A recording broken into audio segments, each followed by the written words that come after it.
Let me acknowledge the presence here of Peter Price, the president of the Television Academy, who is the person who makes really all this possible. Tom Johnson is here, a leader in the media industries. Tom Hindle of Grass Valley, Donna Liu of the Woodrow Wilson School, and David Wynn, also of the Academy. From Fordham University, we have the chairman of our Board of Trustees, John Tognino, who's here with us, the Vice President for Academic Affairs, Dr. Judith Mills, who's down here, our new and distinguished Dean of the Graduate School of Business, Dr. Howard Tuckman, who's here in the front row, and also somewhere here today, I think we have Charles Menji and Emily Smith, both from the advisory committee of the school, the schools of business. Well, Bill Small, legendary figure in television, Of Weston, legendary figure in television, who really need no introductions to this audience because they've been here before. Bill, of course, is my predecessor as the Larkin Professor and was also a dean of the School of Business and has a long and wonderfully distinguished career with CBS and others, Of Weston at ABC, and they are the people who helped build the era of quality television. They are our leaders this morning in terms of starting off a conversation, and then I hope you'll all join in, and Bill asks that everybody write out a question on a card. We want this for some of the television purposes here, so not that we're keeping these as any kind of a record, mind you, but I will then sort through them and try to get as many non-repetitive questions to Bill, who will then ask them of Bill Moyers. So to Bill Moyers, a warm welcome to Fordham, and it's always great to say welcome back to Of Weston and welcome home to Bill Small.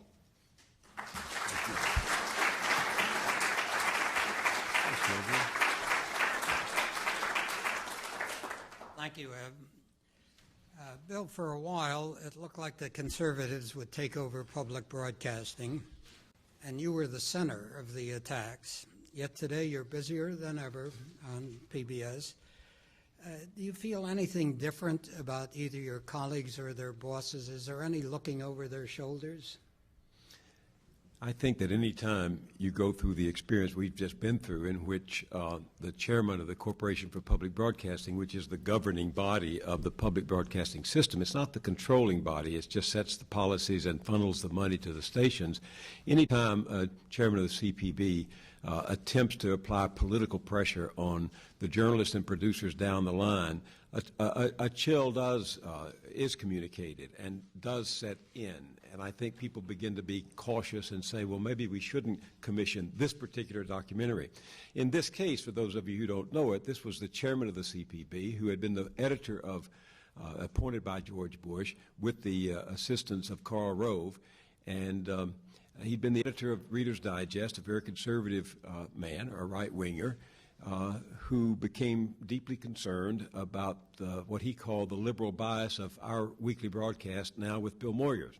He subsequently told the Washington Post in an interview that he was watching the show one night when we were doing an hour called A Question of Fairness, filmed in a small town in Pennsylvania, Tamaqua, Pennsylvania, that had been deeply adversely affected by outsourcing, by the moving of jobs overseas, and by the cutting back and diminution of America's manufacturing business. And he thought that was an unfair broadcast, that we should have shown the benefits of NAFTA and how free trade is important to commerce. And yes, there are victims of it, but we should have been more aware that there's another side to the story. Well, that's not the kind of journalism that you do when you're reporting that particular situation. But he became concerned that, as I've said in a number of speeches, he became concerned that we were reporting the realities that the administration was denying.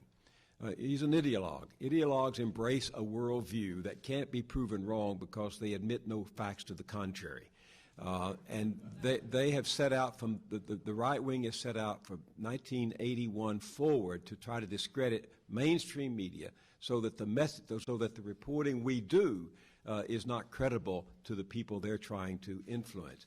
He was part of this long 25-year strategy to try to go after anyone who reports the facts, the realities that ideologues do not want to see the American people aware of. So he came after us in a variety of ways. I won't bore you with all the ways. The real reason I left my broadcast is because I knew what was going on. I had old friends at CPB. I had insiders. I had members of Congress, including some moderate Republicans who have long been supporters of public broadcasting. And they were telling me what Kenneth Tomlinson was up to. So I realized that I could not oppose him on the air. I could not fight him while on camera. It would involve the broadcast in a controversy. It would appear to be self-serving, and it would diminish the role of public broadcasting. So I retired from the broadcast. I'd been thinking about it. I turned 70 that year, but this gave me an incentive to go out and fight publicly from a private station, from a private platform, and take him on, which I did. He was subsequently, the Inspector General of CPB ordered a study. It turned out he was guilty of many improprieties. He had to resign from the CPB board at the request of the Corporation for Public Broadcasting's Board of Directors. He's still on the board of the overseas broadcasts of the United States, Voice of America, Freedom of Information. And recently, the Inspector General of the State Department issued a report saying that he's guilty of improprieties there, including running his horse farm from his office. I mean, this is a man whose first concern is not the integrity of journalism. It is whether or not journalism serves a purpose that he and Karl Rove were attempting to impose upon public broadcasting. But I have sensed a chill down the line on the part of stations and some producers. This happened before. It's happened 3 times. In my early days in public broadcasting, Richard Nixon and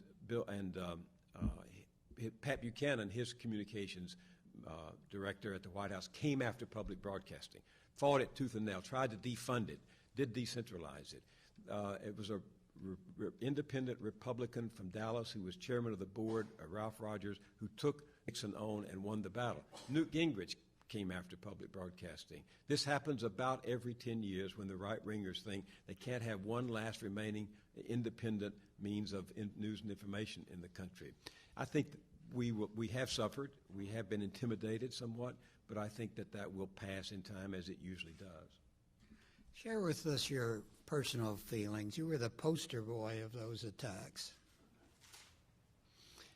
It is difficult to be constantly portrayed as in a negative light by a substantial community of America, by the right wing, particularly by the right wing bloggers, Bill O'Reilly. In Eric Boller's new book called Lapdogs, about what's happened to mainstream media, he points out that Bill O'Reilly attacked me 53 times in the course of 1 year.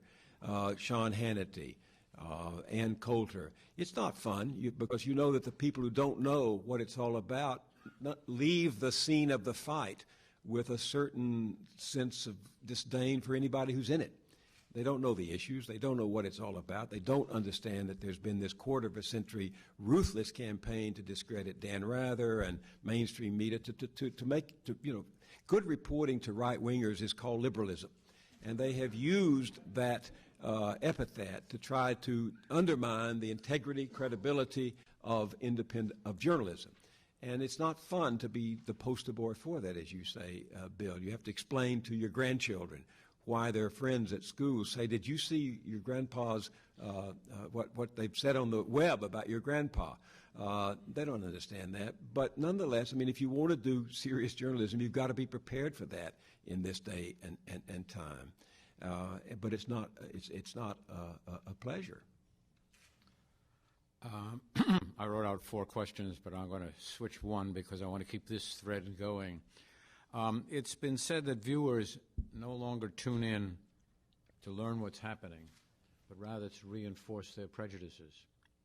I think the rise of Fox News, we all discussed Chris Wallace and Bill Clinton yesterday. Fox News is, quote, fair and balanced, has essentially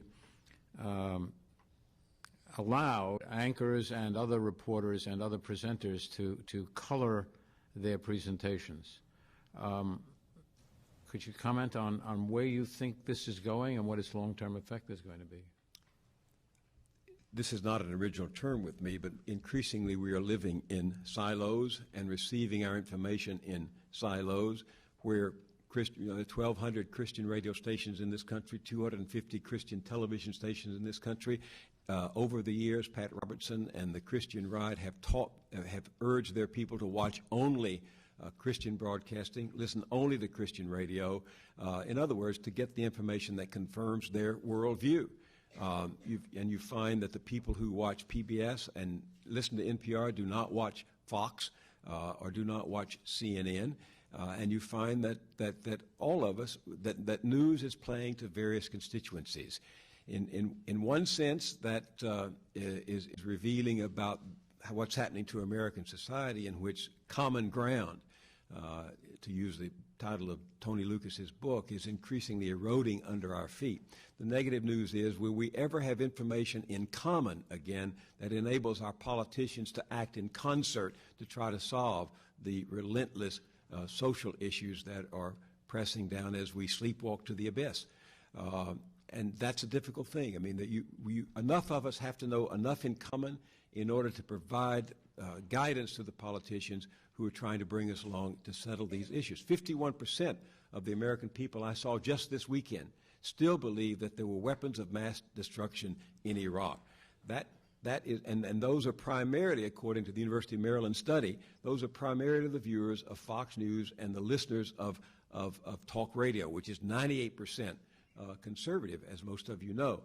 So the inability, this is all part of the strategy, by the way, on the right, to build up an alternative set of facts, so that you do not have to, so that the facts from the other side are instantly discounted by your constituents because they're not your facts. It's a very troubling tendency. I was more pessimistic about it before, in the last 3 years, the rise of the blogosphere, which has proved to be both detrimentally the means to attack and bring down somebody, but advantageously the means to defend somebody. And I discover among people who watch, who go to the web to pay attention to different bloggers, they do have a lot of information in common because it is circulating so fast back and forth from all the people who are interested in the particular subject that there's more common information because of the transactions on the internet than there would be without it. But it is still troubling that we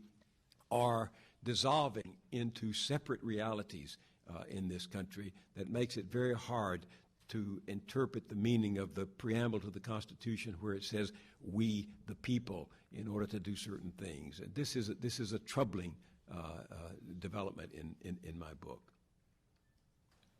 Again, I'm going to shift in order to keep the thread going, which is blogging. The web, blog, cell phone, podcasting have blossomed as sources for information and news. Is this a positive development? And I ask that question because a debate has already begun. The New Yorker had a piece recently questioning whether the so-called citizen journalists are helping disseminate good information or fake information or anything that is purports to be news and information, but without any editorial control. And of course, we've seen television stations urging people to transmit pictures and news reports by cell phone. What do you see as the future of all of this, and are you concerned about that? Well, I'm a fundamentalist when it comes to the First Amendment. I believe the more voices, the better. I do. I have spent a good bit of time reading into the period between the Jefferson's second administration and the Civil War. By 1840, there were over 1,000 independent newspapers in this country. To be a newspaper person at that time simply meant you had to have a little printing press and be able to buy ink, and you could be a newspaper publisher or a newspaper editor. And it was a feisty time in American democracy. It was a time when democracy really took root to contravene the power of the landholders and others. And that was a healthy time in American democracy. In fact, Tom Johnson over here and I come from the South the South suffered, the South drove the truth about slavery from the pulpit, from the classroom, and from the schoolroom. And we suffered enormously. It took a bitter civil war to bring the truth home again. I served in the Johnson administration with Tom Johnson. I should say a word about Tom for those of you who are business students. Tom was 22 years old when I asked him to come to my side at the Peace Corps, at the White House. Some people said that I hired him because he was a White House fellow, but that I called him because he had an MBA from Harvard.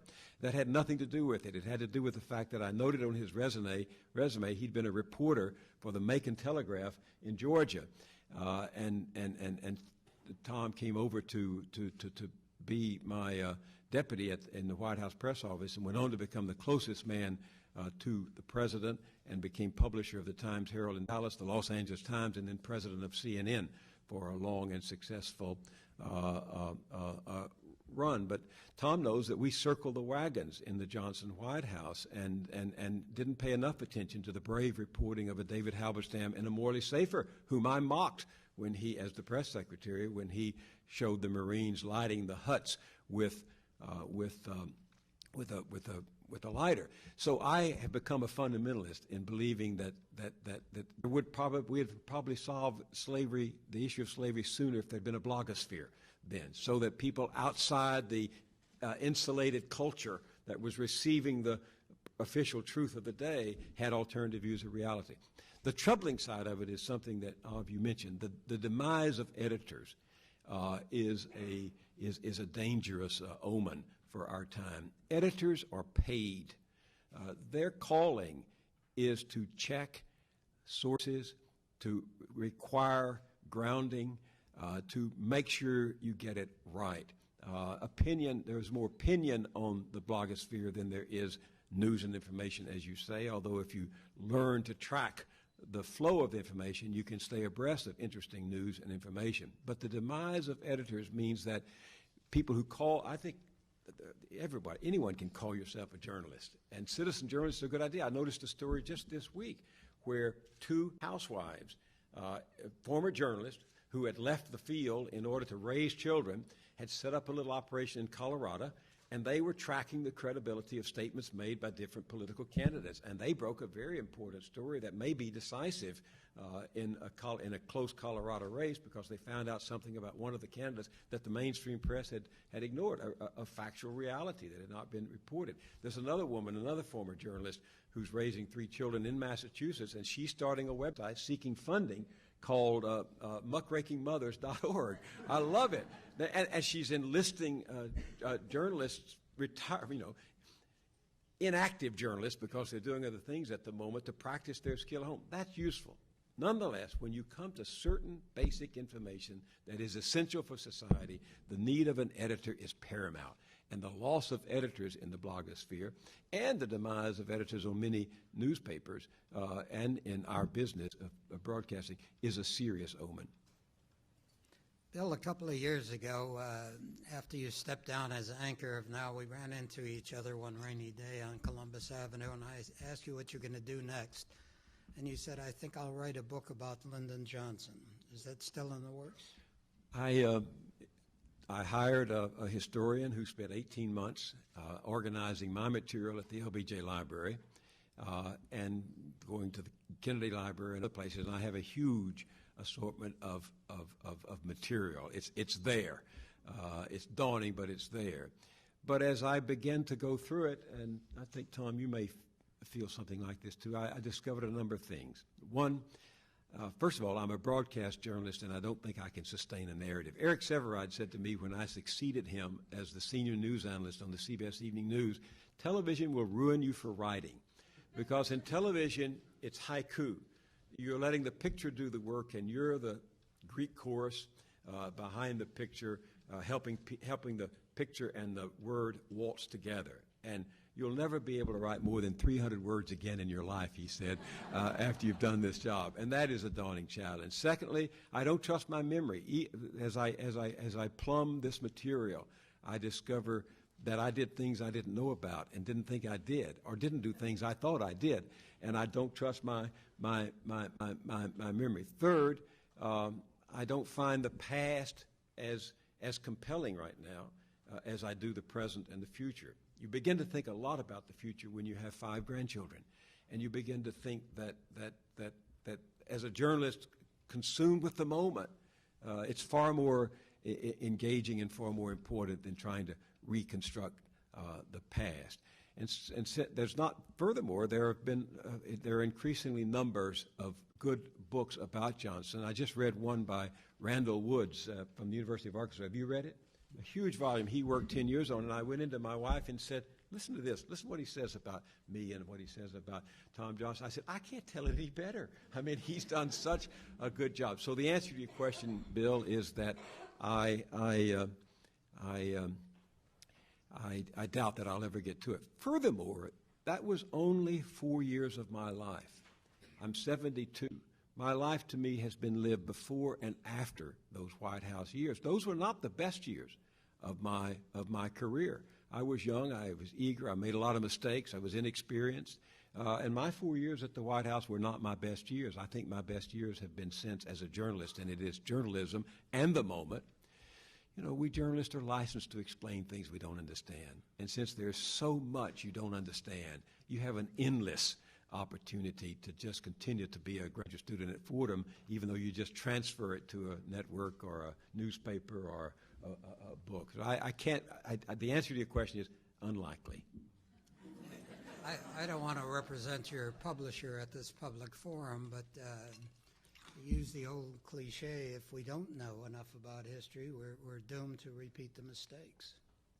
I think you will. I don't think there's much I can tell you about the Johnson years that won't be available other ways. And the few things I could tell you would make me the thief of his confidence, and I have never wanted to be the thief of his confidence. Lyndon Johnson, as I've said before, was 13 of the most complex people I ever met.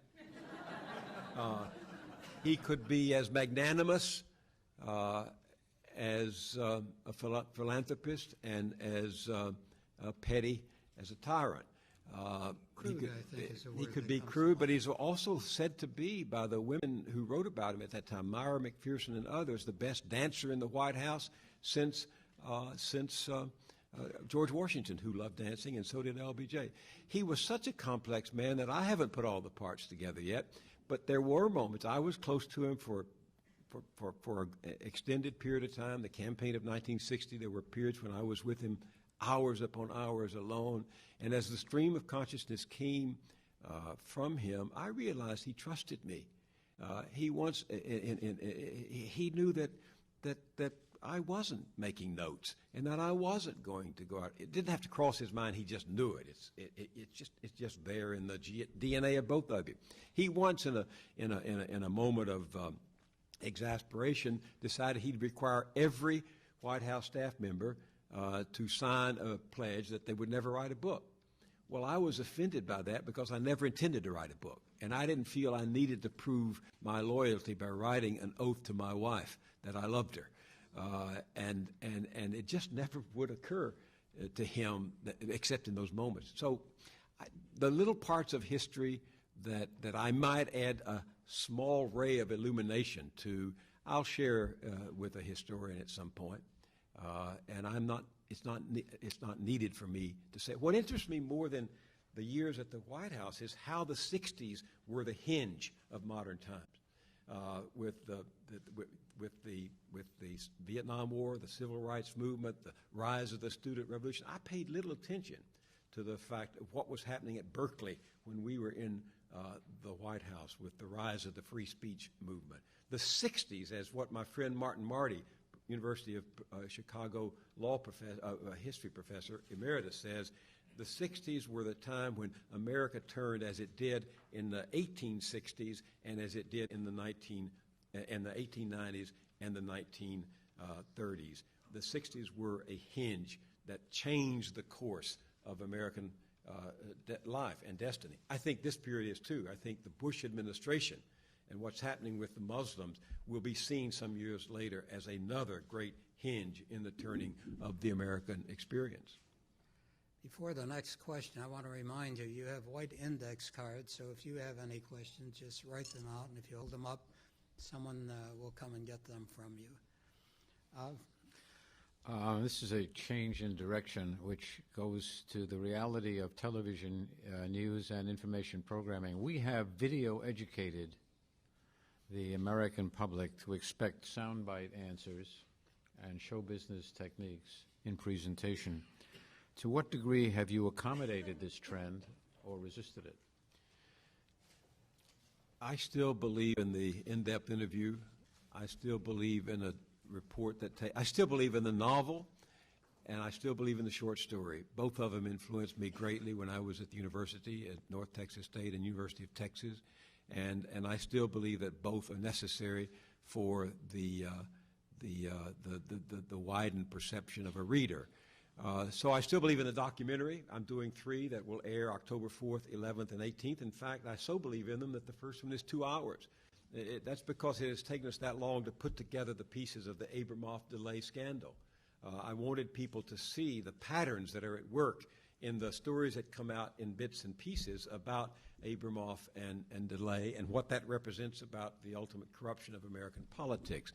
So that's a 2-hour documentary that's taken us a year to do with one of my veteran colleagues in Washington, Sherry Jones, who is the backbone. A producer is always the backbone of any documentary. But I also believe in the magazine approach that we did on Now. I think there are some things you can do in a short form that actually help people understand. What the trick is never to try to do in a very short form what it takes a long form to do, and never bore the audience by trying to take the long form to do what you can do in a short form. So television has been such a versatile arsenal for information that you could use the great cannon, and you could use the rifle shot, and you could even use the sword at times. That I find for different purposes at different times, all of it. What I don't like, all of it useful. What I don't like is what I saw on television this morning with the short pieces coming while the crawl is underneath it.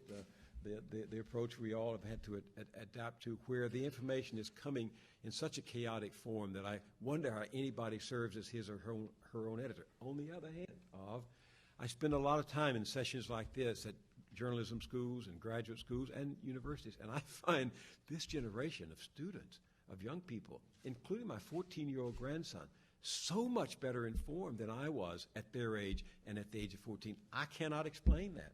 I cannot explain that. Maybe you can. That's a whole nother session. This will be my last question, because I think the folks here have probably better questions than I do. But lately we've seen a renewed concentration on the star power of anchors and other presenters of news, the hype surrounding Katie Couric's move, the tribulations of Elizabeth Vargas at ABC. Has substance been relegated to a lower ranking in the mission of the television evening newscasts? Well, the television evening newscast on which I served as the CBS News analyst was always offered some human interest stories, and none of the stories were in depth until the time Walter Cronkite got up from his desk and walked over and spent 18 minutes explaining to his audience what was happening in Watergate. But the evening news has never been the all serious broadcast. It's always had many short pieces, and many of them. I thought Katie Couric's producers were quite effective when they went back to the 15-minute broadcast when the Douglas Edwards, I think it was, showed a baby picture of Prince Philip, I think it was, in order to make it possible for her to show the baby picture of the present prince, whatever his name is in Hollywood. There, Tom Cruise or Tom Hanks, I forget which one it was. Cruise, right. But I do find very troubling the shift even from short pieces about reality to long pieces, to short pieces about entertainment. This morning, our son has written a book, Tom Johnson's protege. Our son, William Moyers, a journalist at Newsday, Times Herald, and CNN, then went into a long ordeal of addiction and recovery. He's now the vice president of Hazelden. He's written a marvelous book called Broken about his experience. And he was on Good Morning America this morning. And so Judith and I obviously started at 7 o'clock and watched all of Good Morning America till the very end, and he was in the last segment. He got 4 minutes, very effective 4 minutes, and we're grateful for that. But immediately before those 4 minutes, the Good Morning America did a 7-minute promotion of Desperate Housewives, which is their broadcast coming up next week on their network. So the transformation of news broadcast into promotional vehicles for the network and the corporation is another casualty of providing people with the information. Someone once asked at a session like this, asked Richard Reeves, the journalist and historian, what is your definition of real news? And Reeves said, the news we need to keep our freedom.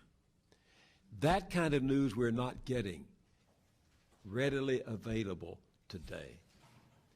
And that's a deeply troubling sign, because you cannot survive as a democracy without an informed citizenry. And you cannot make intelligent choices about the options before us if you're more conscious of desperate housewives than you are of the need for effective policy that considers addiction a recoverable disease. That's just the fact of the matter. You made it clear earlier that Judith Moyers cannot expect an ode expressing your love for her. Judith Moyers is also your producer, president of your independent production company. And my last question before we go to audience question is, do you ever have those problems come home at night? All the time. I wouldn't recommend this. I'm glad we've done it. She took over the president of our little production. I left CBS to set up my own production company. I just felt that I could do more as a journalist on my own if I could raise the money than I could in a corporate environment, because I saw what was happening. Bill Small had left CBS. Bill was responsible for my coming to CBS.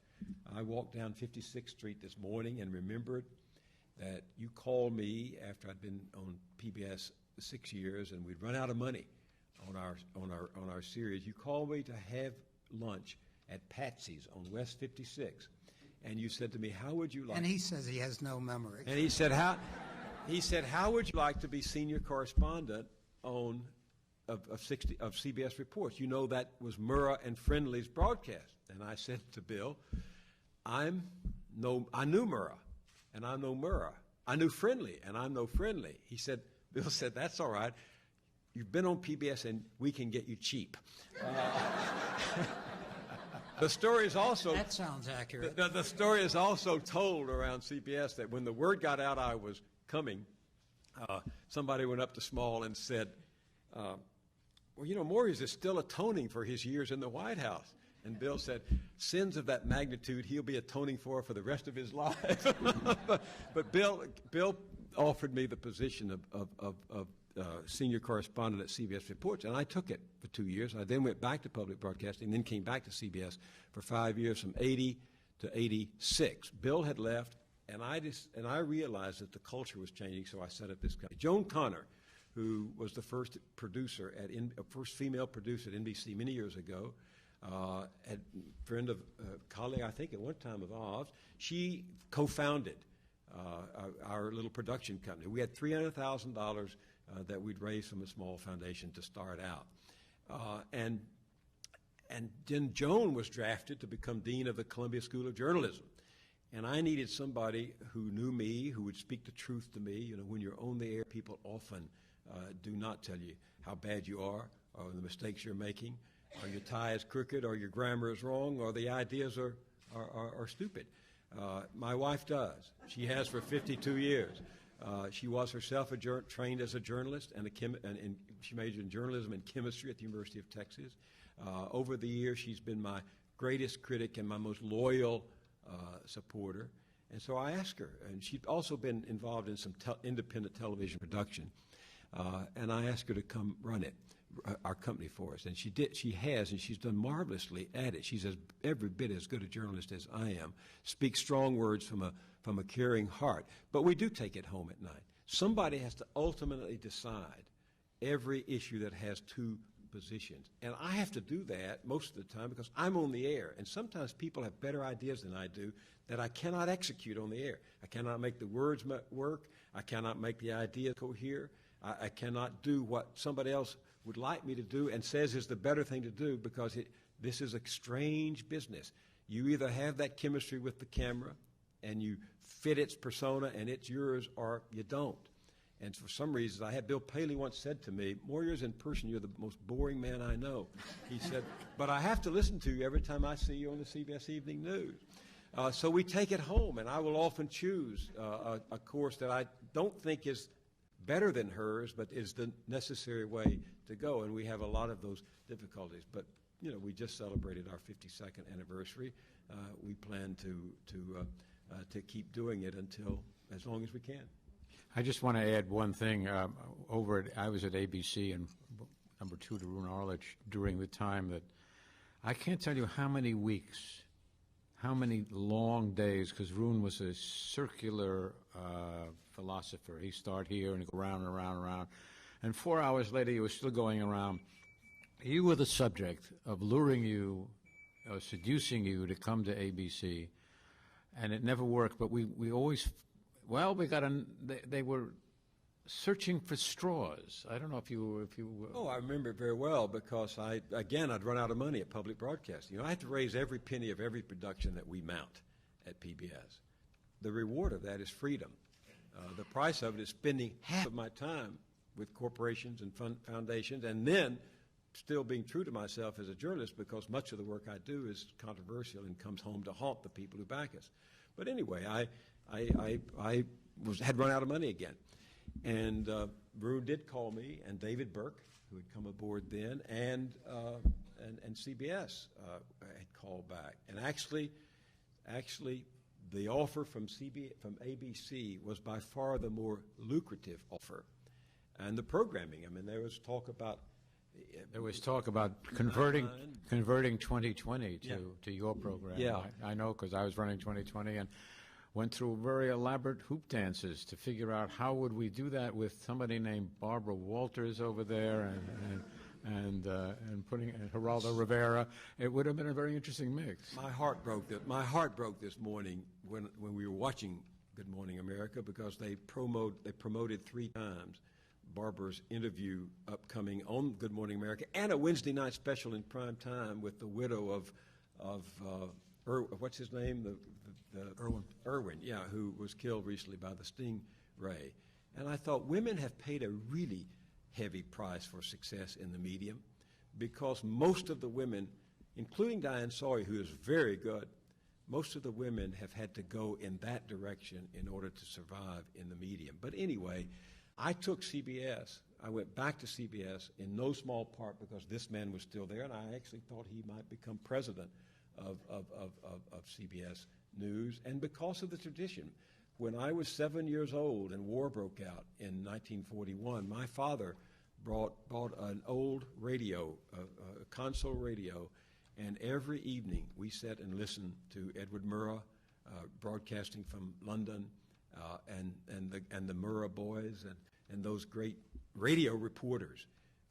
And I was hooked early on CBS. And so when this conflict came about, leaving public broadcasting again for commercial television, while Roone was an enticing man and perhaps the most innovative man of his time, I was addicted to the metaphor of CBS as the high church of journalism, and came back for that reason. And then, of course, CBS dissolved really as a deeply committed news organization.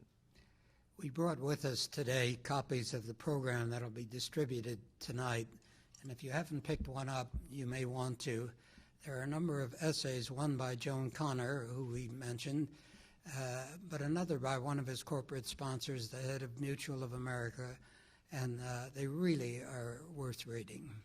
By the way, I've seen letters that Mutual of America has been my sole corporate underwriter for 15 years. An insurance company that that was early a pioneer in retirement programs for teachers and public interest officials, very successful company. William Flynn, I think he was on the board of Fordham for a number of years, and perhaps Tom Moran, his successor, was on the board of Fordham for years, came to me, and they wanted to underwrite us, and they have been there. I have seen some of the letters that they have received from their Wall Street compatriots, from right-wingers, just viciously attacking them. You know that in 15 years they have never called me about any of those. I saw those because I asked for them one day recently, and they showed it to me. But not once in 15 years that that corporation, which has come under incredible fire from the right in particular, and some Wall Street entrepreneurs asking them to pull their funding. I lost 3 corporations over the years who were happy with our work until other people were unhappy with it. And they pull their funding. But the MacArthur Foundation, Mutual of America, the Kohlberg Foundation, Park Foundation, several other foundations have stayed with me through thick and thin. And I would not have been here today if it hadn't been for them. I just have to say that about Mutual of America because it's an extraordinary record.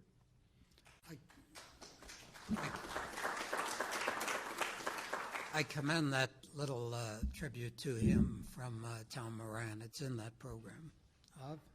I'll start with these questions, and I hope I can read the handwriting. I think I can figure it out. And I'll go in the short form and try to be brief. You have been a champion of religious news coverage. How do you treat religion without either denigrating it or proselytizing? I treat it as a driving force in the human experience. It was very important in my culture and time, and still is, so I know it's important to other people. But I did this marvelous interview. He was marvelous with Salman Rushdie for Faith and Reason this summer. And I said, you seem to be very interested in religion for an atheist. And he said, yes, we atheists are obsessed with God, as you can tell. But he said, as a writer, when I go to India and I come out on the street, I see 500 gods on every corner because the people there take seriously their belief system. And so as a novelist, I have to take it seriously. I can't say it's not a factor in their lives. We journalists can't do that either. It's tricky because you can cover news as boring, and because the language of religion is so intrinsic to that particular belief system, it doesn't make sense to anybody else. So a news story about the visit to Mecca may mean nothing to a Pentecostal in California, whereas the speaking in tongues that's so crucial to the Pentecostal in California may mean nothing to the pilgrim to Mecca. So it's hard to treat it as news.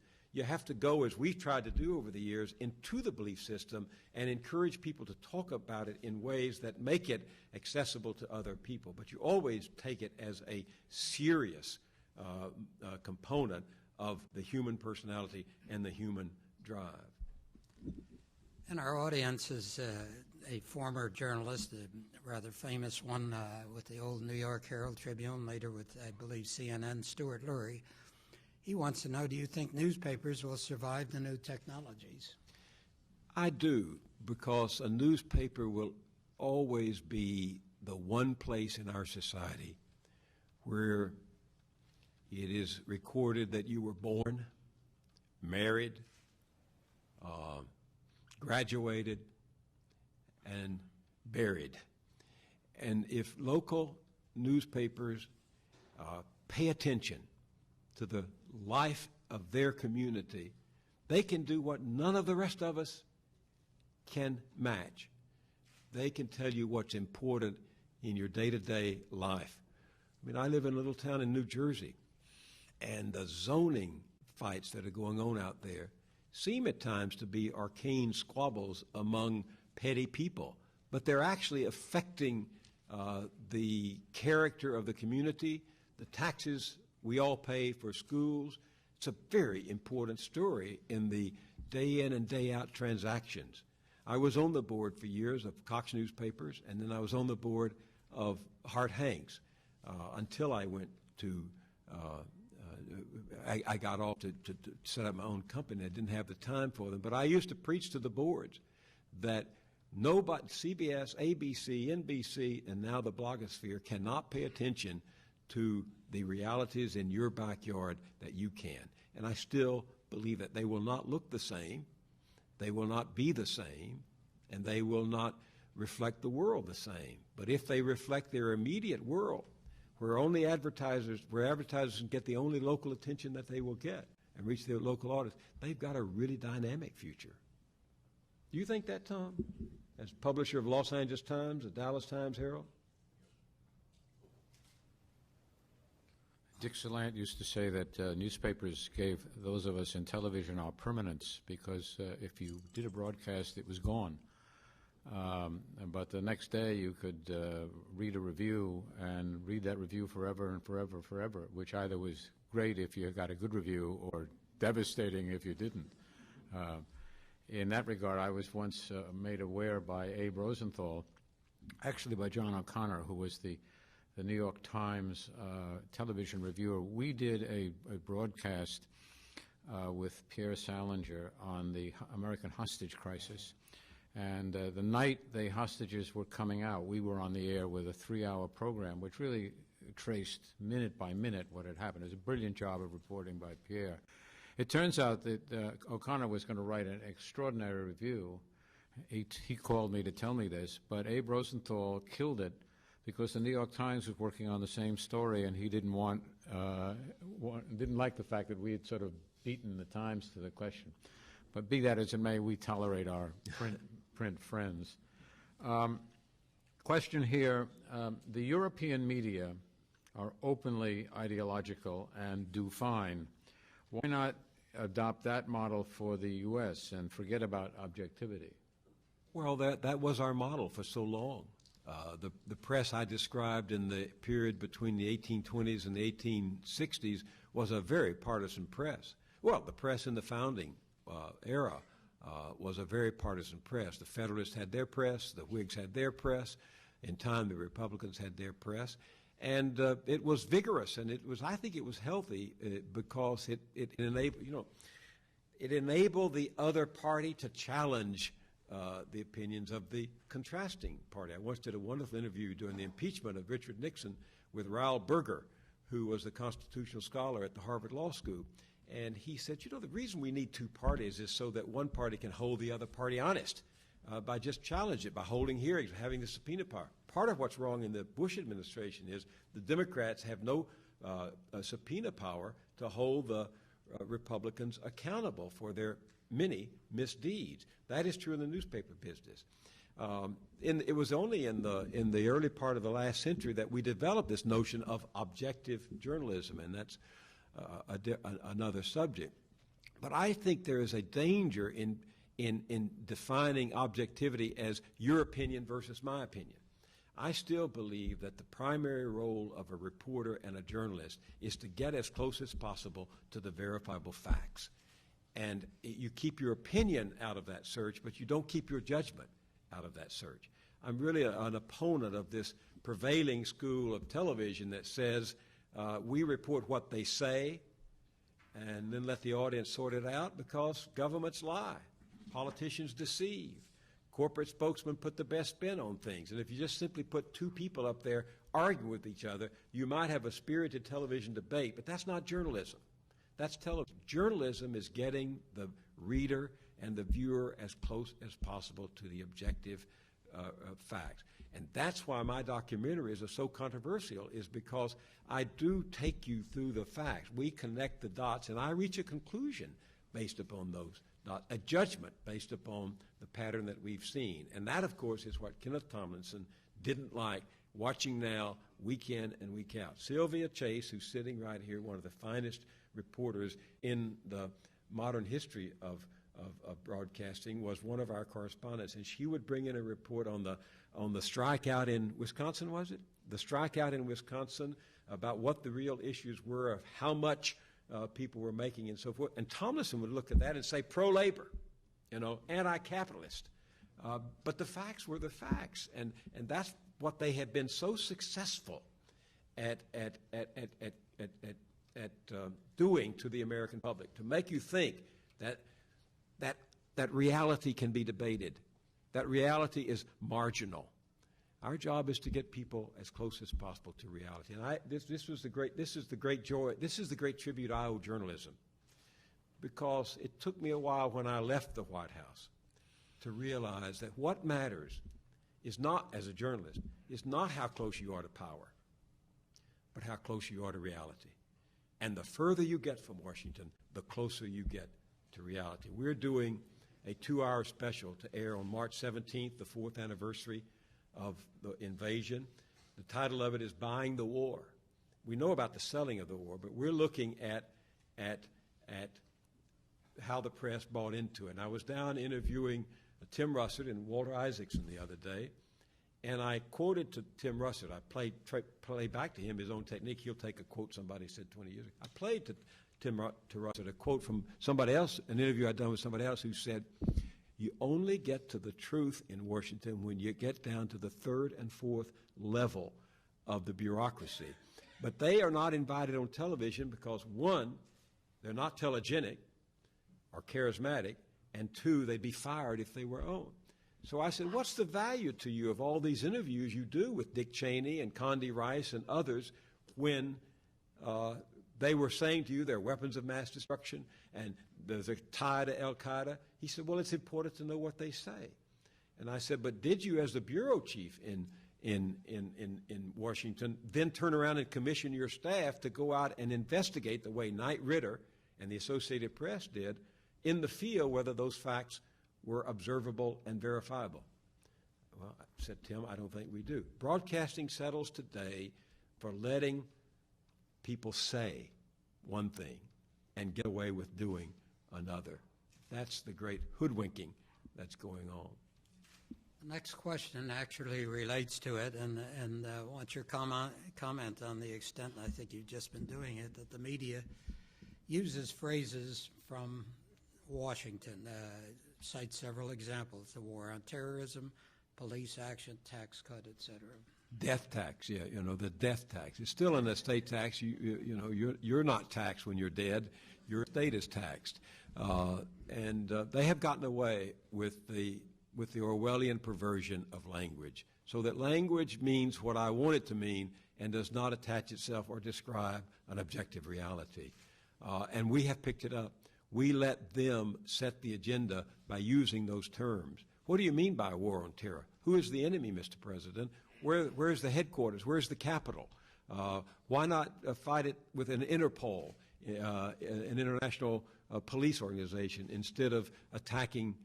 But we just let them get away with it. It's become a state-driven form of reporting. And the fact of the matter is, in the long history of the press in this country, our finest moments have come when we stood independently of the state and not in cahoots with it. And using their language without challenge is part of the erosion and corrosion of the conversation of democracy in America today.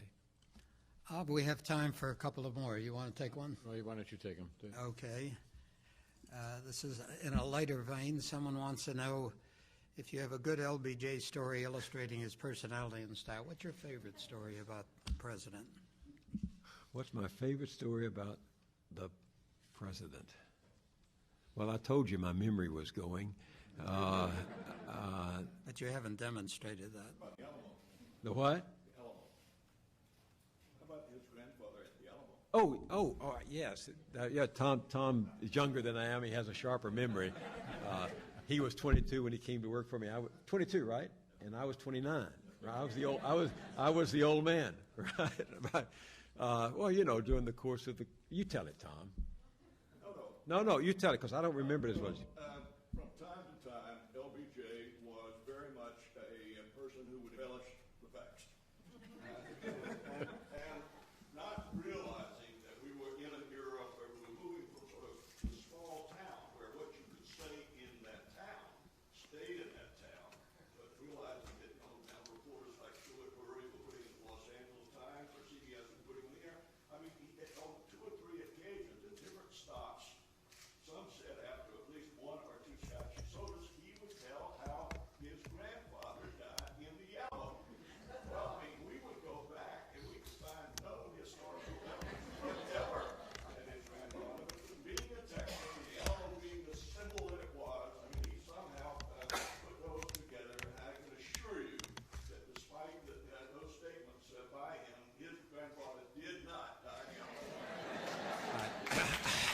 I will tell you one with experiences with LBJ, and I can't give you all the details. It takes too long. But I quit one day.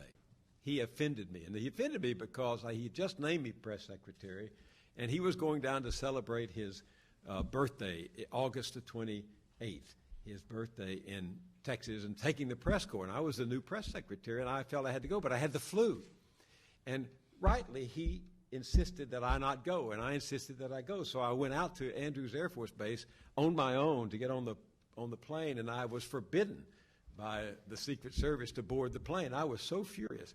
I drove to my house in McLean in a Signal Corps car, and I said to the driver, "Let me out a mile from the house," because the president was calling all the time on the squawk phone on the two-way radio then. And I said to the sergeant, "Don't answer that." And he didn't, but of course he could be fired because the commander-in-chief was trying to reach him.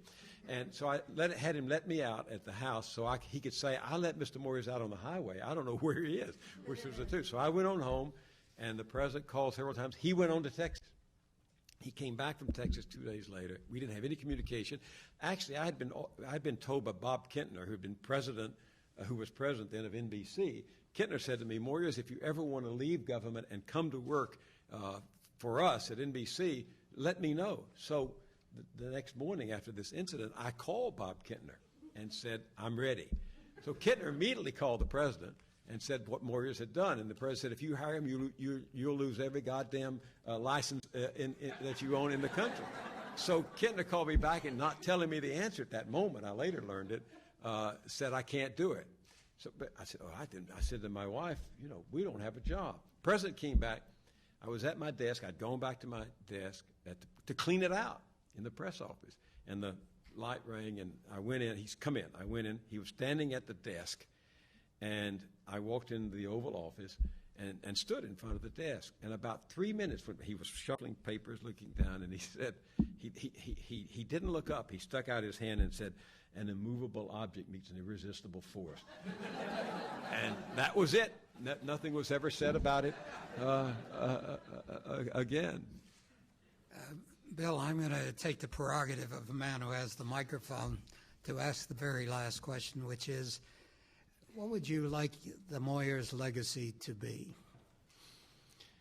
Well, before I answer that, let me just say what an honor it is for me to be sitting between two of the most esteemed news executives in my lifetime.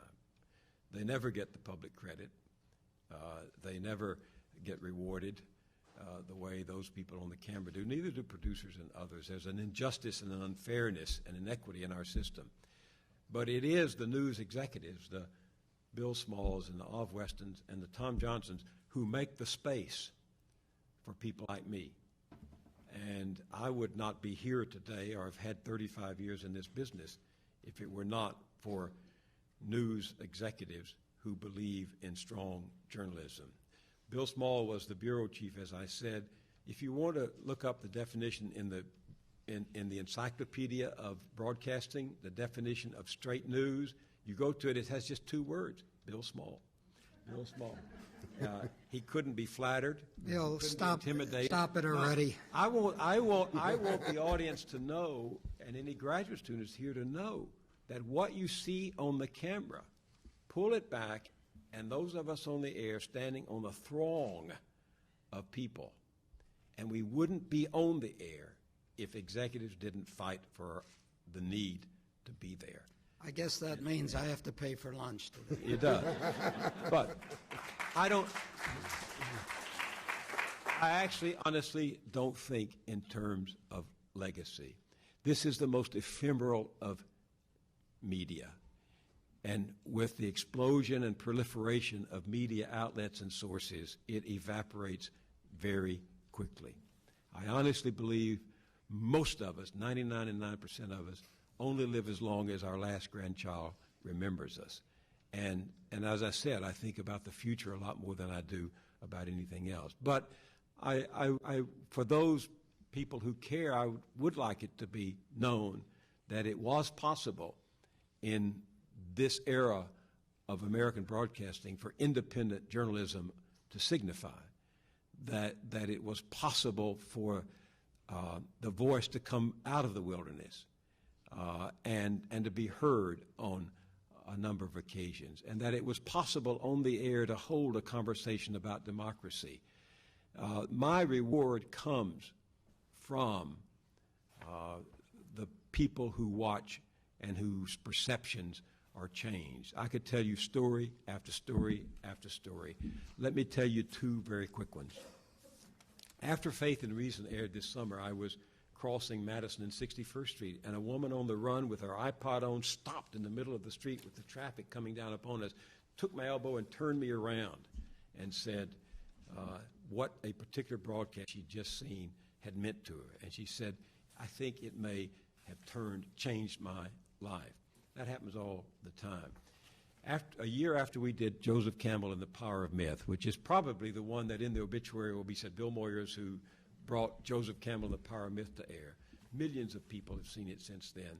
A year later, I was coming out of La Caramba, the restaurant, the Spanish restaurant, Mexican restaurant on 55th Street, and going back to my office on 58th Street right over here. And a young African-American woman, 32, 33, was coming down the street, and your eyes meet, and you have that knowing acknowledgement that there's something between you. And you turn and look at each other. She said, Mr. Moyers? I said, yes. She said, do you have a minute? And I said, sure. So we moved over to the side. I actually put my foot up on the fire hydrant, and she said, I want to tell you a story. I'm from Oklahoma, and I know you were born in Oklahoma. I came to New York 8 years ago to be an actress. He said, in fact, my apartment was right over there. She pointed toward the building. It turned out to have been in 1971 the complex where I'd done my first editing in our first series, Bill Moyers' Journal, on public broadcasting.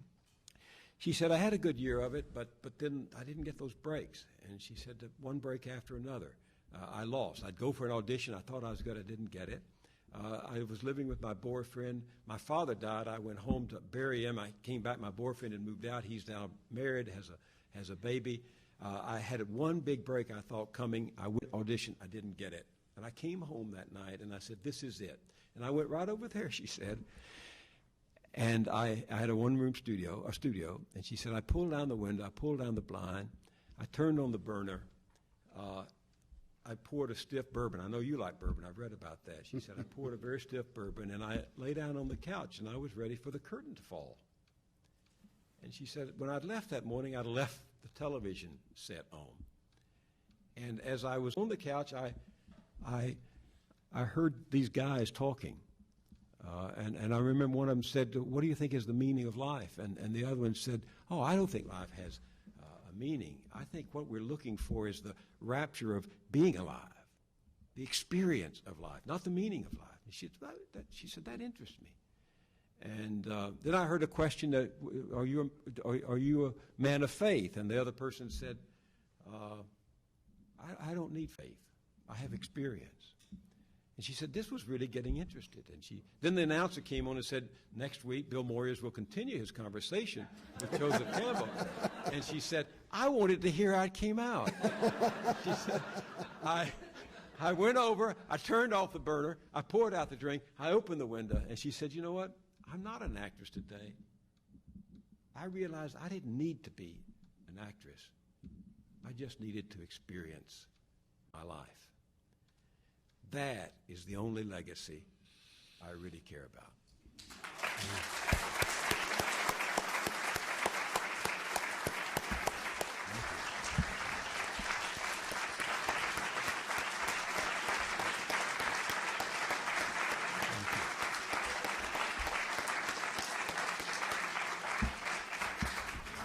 Thank you all for being here. If we know how it came out, and we're pleased to have had Bill Moyers here today, and thank again Bill Small and Av Weston and the Television Academy for this occasion. Thank you.